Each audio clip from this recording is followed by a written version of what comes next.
நம்ம திராவிட மாடல் ஆட்சி பொறுப்பேற்ற பிறகு ஒவ்வொரு திட்டத்தையும் பார்த்து பார்த்து செயல்படுத்திக்கிட்டு இருக்கிறோம். அந்த வரிசையில் என்னுடைய மனசுக்கு பிடிச்ச திட்டமாக உருவாகி இருக்கிறது தான் தாயுமானவர் திட்டம். கூட்டுறவுத்துறை சார்பில் வயது முதிர்ந்தோர் மற்றும் மாற்றுத்திறனாளிகளின் வீடுகளுக்கு சென்று ரேஷன் பொருட்களை வழங்குகிற தாயுமானவர் திட்டத்தை தொடங்கி வைக்கிறதுல மகிழ்ச்சி அடைகிறேன்.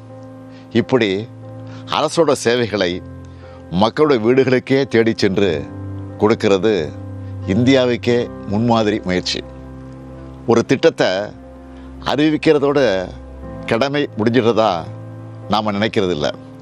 அந்த திட்டத்தோட பயன் கடைகோடி மனிதரையும் சென்று சேருதான்னு கண்காணிக்கிறதையும் கடமையாக நினைக்கிறேன்.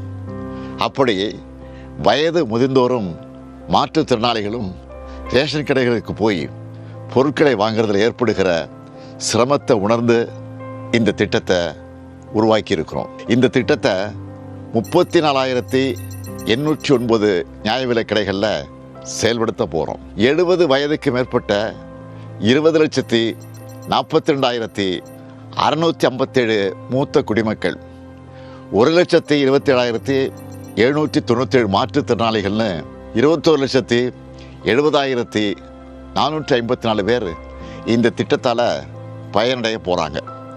ஒவ்வொரு மாதமும் 2வது சனிக்கிழமை மற்றும் ஞாயிற்றுக்கிழமைகளில் குடிமைப் பொருட்கள் உங்கள் வீடு தேடி வந்துடும்.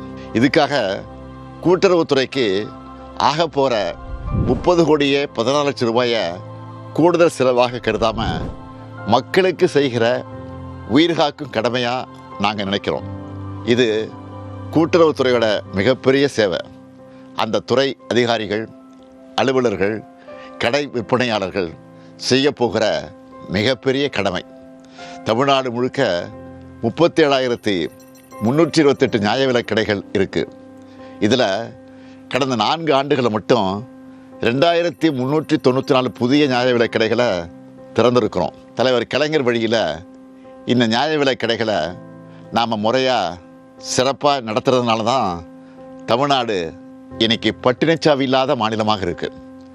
இந்த ரேஷன் கடைகளோட பயன்பாட்டை இன்னும் எளிமையாக்க முயற்சிகள் எடுத்திருக்கிறோம்.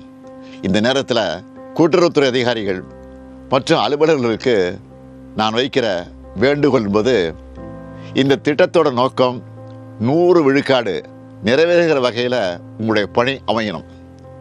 உங்களை எதிர்பார்த்து காத்திருக்கிற முதியவர்களும் மாற்றுத்திறனாளிகளுக்கும் மனம் குளிர்கிற வகையில் நீங்கள் கனிவாக நடந்துக்கணும். நீங்கள் வாங்குகிற நல்ல பெயர்தான் ஆட்சிக்கு கிடைக்கிற பாராட்டு.